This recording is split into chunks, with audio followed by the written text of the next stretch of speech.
Praise the Lord. IPC Sinai Mission Church Ladies Ministries നിങ്ങൾക്കായി അവതരിപ്പിക്കുന്നു എസ്തർ. ബാല്യത്തിൽ തന്റെ അപ്പനും അമ്മയും നഷ്ടപ്പെട്ട എസ്തർ എന്ന യുവതിയെ ദൈവം മാറ്റിച്ചുയർത്തുന്ന വിധങ്ങൾ ദൃശ്യാവിഷ്കാരത്തിലൂടെ ഇതാ നിങ്ങളുടെ ഇതാ ശൂഷൻ രാജധാനി.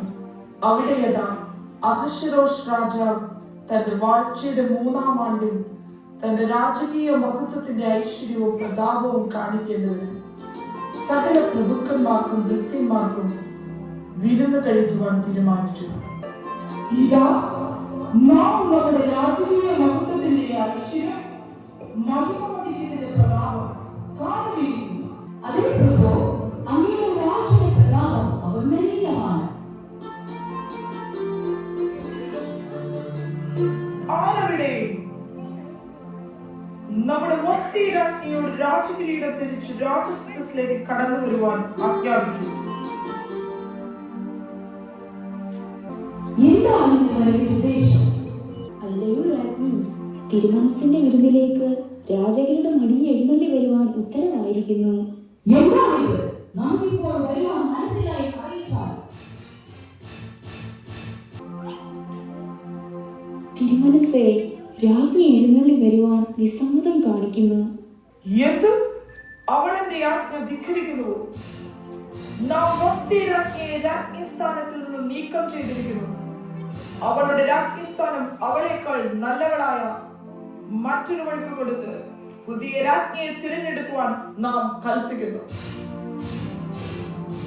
അക്കാലത്ത് ബാബേൽ പ്രവാസത്തിലായിരുന്ന യഹൂദ മക്കളിൽ മൊർദെഖായിയും അവന്റെ ചിറ്റപ്പന്റെ മകളായ സുന്ദരിയും രൂപവതിയുമായ എസ്തേർ ഉണ്ടായിരുന്നു. മകളെ എസ്തേർ, രാജകൽപ്പന പ്രകാരം പുതിയ രാജ്ഞിയെ തിരഞ്ഞെടുക്കുന്ന കാര്യം നീ അറിഞ്ഞില്ലയോ? വരൂ, നമുക്ക് രാജകൊട്ടാരത്തിലേക്ക് പോകാം. പക്ഷേ ഒരു കാര്യം നീ ഓർക്കണം, നിന്റെ ജാതിയോ കുലമോ വെളിപ്പെടുത്തരുത്.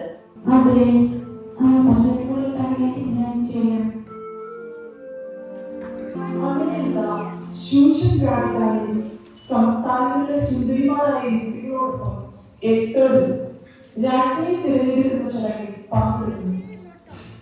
അഹശ്വേരോഷ് രാജാവ് ആ കൂട്ടത്തിൽ എസ്തേറിനെ ബോധിക്കുകയും രാജ്യസ്ഥാനത്തേക്ക് തിരഞ്ഞെടുക്കുകയും ചെയ്തു. കേൾക്കട്ടെ. മഹാനായ രാജാവ് അഹശ്വേരോഷിന്റെ സിംഹാസനത്തിന് മുമ്പിൽ ദൈവം തിരഞ്ഞെടുത്ത രാജ്ഞി, രാജധാനിയുടെ മഹത്വത്തിനായി, ജനത്തിന്റെ രക്ഷയ്ക്കായി, നീതിയുടെയും കരുണയുടെയും പ്രതിരൂപമായി രാജ്ഞി എസ്തേർ. ഇവിടെയാണ് രാജാവ് തിരഞ്ഞെടുത്തിരിക്കുന്നത്. ഈ രാജധാനിയിൽ പുതുയുഗം ആരംഭിക്കുന്നു. അഹശ്വേരോഷ് രാജാവിന്റെ ഇഷ്ടത്തോഴനും രാജ്യത്തിന്റെ പ്രധാനമന്ത്രിയുമായ ഹാമാൻ ഇതാ ആഗതനാകുന്നു. ഈ പ്രാവശ്യം അങ്ങ് കടന്നു രീതികളെല്ലാം ജനം അങ്ങ് കുമ്പിട്ടപ്പോ ആ നശിച്ച മൊത്തക്കാരെ മാത്രം തല നിവർന്നു. എല്ലാവരും കാണുന്നുണ്ട്. രാജകൽപ്പനപ്രകാരം എല്ലാവരും നമ്മെ കുമ്പിടുമ്പോൾ അവൻ മാത്രം നമ്മെ വണങ്ങുന്നില്ല. നമ്മെ വണങ്ങാൻ വഴികാണിക്കുന്ന അവന്റെ കുലവും നാശം കണ്ടേ മതിയാവും. അവന്റെ ജാതിക്കുലവും നമ്മുടെ നിന്ന് വ്യത്യസ്തം. അവർക്ക് പ്രത്യേക ന്യായപ്രമാണങ്ങളുണ്ടത്രേ. അവനവന്റെ ദൈവത്തെ മറ്റാളെ അറിയില്ലല്ലോ. അങ്ങനെയാണ് നമ്മുടെ രാജാവിന്റെ കൽപ്പനയുള്ളതല്ലേ? പിന്നെ എന്തിനാ അവനും അവന്റെ കുലവും വംശവും അതോടൊപ്പം അവന്റെ പ്രമാണങ്ങളുമെല്ലാം ഒന്നോടെ നശിക്കണം. തിരുമനസ് ദീർഘായുസ്സായിരിക്കട്ടെ. ഹാമാൻ, എല്ലാം ശുഭം തന്നെയോ?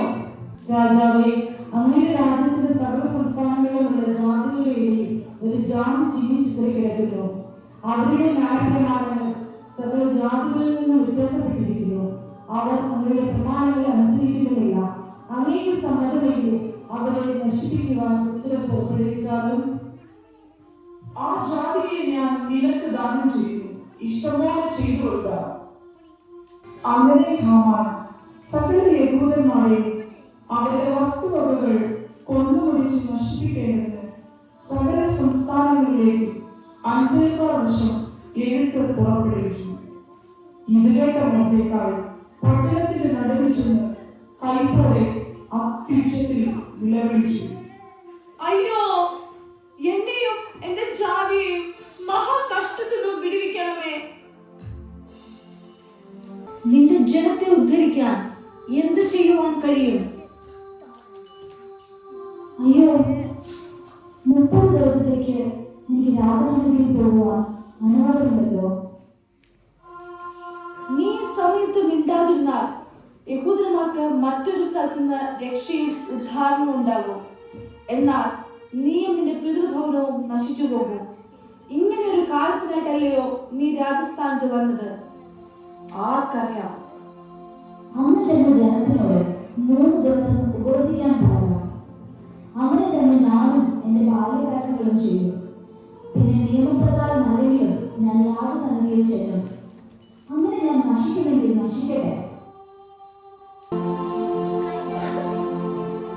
അങ്ങനെ 3-ാം ദിവസം എസ്തേർ രാജവസ്ത്രം ധരിച്ച് രാജസന്നിധിയിൽ ചെല്ലുന്നു. രാജാവ് പൊൻചെങ്കോൽ നീട്ടി എസ്തേറിനോട് കൃപ കാണിച്ചു. എസ്തേറാക്കി, നിന്റെ അപേക്ഷ എന്ത്? രാജ്യത്തിന്റെ പാതിയോളമായാലും നിനക്ക് തരാം. രാജാവിന് തിരുവള്ളമുണ്ടായിട്ട് ഞാനിന്നൊരുക്കിയ വിരുന്നിലേക്ക് അവിടുന്നും ഹാമാനും വരയണമേ. അങ്ങനെയാണ് എസ്തേർ. അങ്ങനെ എസ്തേർ ഒരുക്കിയ വീട്ടിലേക്ക് രാജാവ് തന്റെ ഇഷ്ടത്തോടനായ ഹാമാനും പങ്കെടുക്കുകയും അതീവ സന്തോഷത്തോടെ അന്ന് മടങ്ങി പോവുകയും ചെയ്തു. താങ്കൾ ഇന്ന് വളരെ സന്തോഷത്തിലാണല്ലോ. അതെ, എസ്തേറാക്കി ഒരുക്കിയ വിരുന്നിലേക്ക് എന്നെ അല്ലാതെ ആരെയും ക്ഷണിച്ചിട്ടില്ല. എങ്കിലും ആ മൊർദ്ദെഖായി ആ വാതിൽക്കൽ ഇരിക്കുന്നിടത്തോളം എനിക്ക് ഒട്ടും തൃപ്തിയില്ല. അങ്ങേക്ക് സന്തോഷിക്കാൻ വേണ്ടിയിട്ട് ആ മൊർദ്ദെഖായിയെ തൂക്കിലേറ്റുവാൻ 50 മുഴം ഉയരമുള്ള കഴുമരം ഉണ്ടാകട്ടെ. അങ്ങനെ 50 മുഴം ഉയരമുള്ള കഴുമരം ഹാമാന്റെ വീട്ടിൽ ഉണ്ടാക്കിച്ചു. എസ്തേർ ഒരുക്കിയ വിരുന്നിലേക്ക് ഹാമാൻ അന്നും കടന്നുപോയി.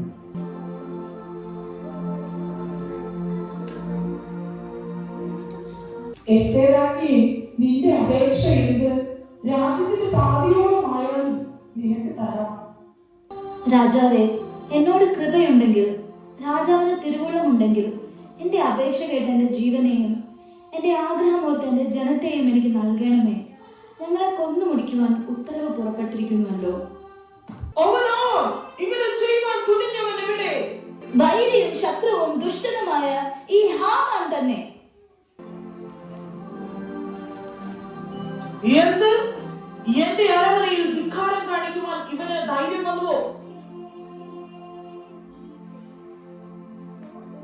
ഇതാ രാജാവ്, അങ്ങയുടെ നന്മയ്ക്കായി സംസാരിച്ച മൊർദ്ദെഖായിയെ കഴുകിലേറ്റാൻ ഹാമാൻ നിർമ്മിച്ച ആ 50 മുഴം ഉയരമുള്ള കഴുമരം ഹാമാന്റെ വീട്ടിൽ നിൽക്കുന്നു.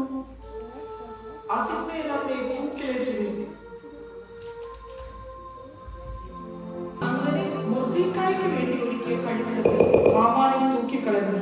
അങ്ങനെ രാജാവിന്റെ ക്രോധം ശമിച്ചു. എസ്തേർ രാജ്ഞിയുടെ അപേക്ഷ പ്രകാരം യഹൂദന്മാർക്ക് വിരോധമായി പുറപ്പെടുവിച്ച ഉത്തരവ് രാജാവ് നീക്കിക്കളഞ്ഞു. ഹാമാന്റെ മുദ്രമോതിരവും രാജവസ്ത്രവും മൊർദ്ദെഖായിയെ ധരിപ്പിച്ച് രാജ്യത്തിനു മുൻപാകെ മാനിച്ചു. മുന്നെങ്ങും കണ്ടിട്ടില്ലാത്തതുപോലെ ശൂഷൻ പട്ടണം ആർത്ത് സന്തോഷിച്ചു. യഹൂദന്മാർക്ക് പ്രകാശവും സന്തോഷവും ആനന്ദവും ബഹുമാനവും ഉണ്ടായി. പ്രിയ ദൈവമക്കളെ, ജീവിതത്തിന്റെ പല ഏടുകളിലും ഹാമാന്മാർ വന്നേക്കാം. എങ്കിലും എസ്തേറിനെ പോലെ ബുദ്ധിയുള്ളവളായി എല്ലാ മേഖലകളിലും വേർപാടുള്ള മൊർദ്ദെഖായിയെ പോലെ എന്തിനേയും ഏതിനേയും ഉപവാസത്തോടും പ്രാർത്ഥനയോടും നേരിടുക എന്നുള്ള ആഹ്വാനത്തോടെ ദൈവം ഏവരെയും അനുഗ്രഹിക്കുമാറാകട്ടെ.